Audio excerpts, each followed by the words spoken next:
Bonjour à tous, bienvenue dans ce nouvel épisode dédié à l'entraînement. Cette semaine, toujours avec la Fabrique Verticale, on vous donne les outils pour vous envoler vers les prises lointaines. Vous l'aurez compris, dans ce 4e volet, on jette.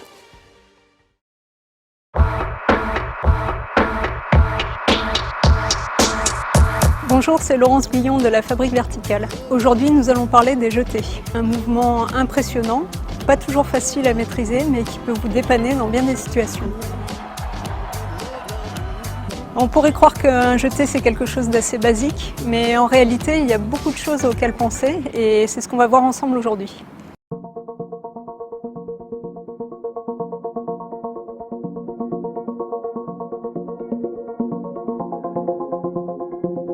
La première chose super importante, c'est de bien regarder la prise.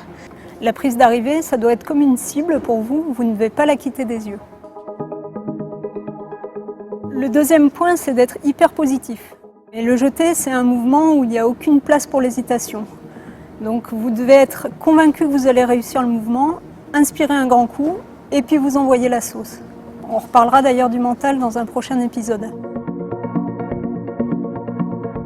Il faut faire partir le mouvement du bas du corps. En fait, dans un jeté, ce sont les jambes qui donnent l'impulsion. Le jeté, c'est un saut. C'est la première chose à laquelle il faut penser. Donc il faut monter les pieds très haut, pousser en gardant le plus longtemps possible la conscience et le contrôle de l'appui. Ensuite, il faut penser au timing. Concentrez-vous sur la poussée de jambe pour donner la juste impulsion et arriver doucement sur la prise. C'est aussi une question de bonne coordination entre les bras et les jambes. Les bras guident pendant que les jambes vous propulsent.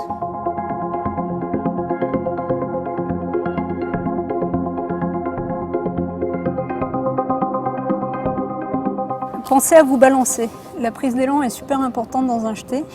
N'hésitez pas à faire des mouvements d'aller et venue en direction de la prise à atteindre. C'est l'ensemble de votre corps qui se balance et qui va vous donner de la vitesse.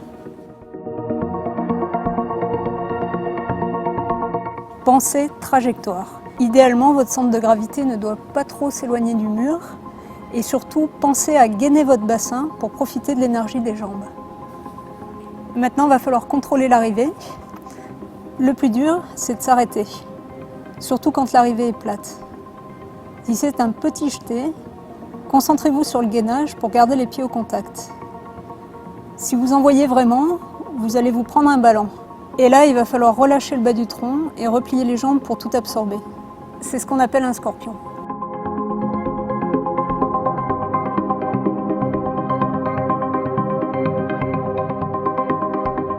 Voilà, vous savez tout. Il n'y a plus qu'à envoyer du gros. Et pour jeter loin, c'est bien d'avoir un peu d'explosivité. Sébastien Allen que vous explique comment il travaille ça.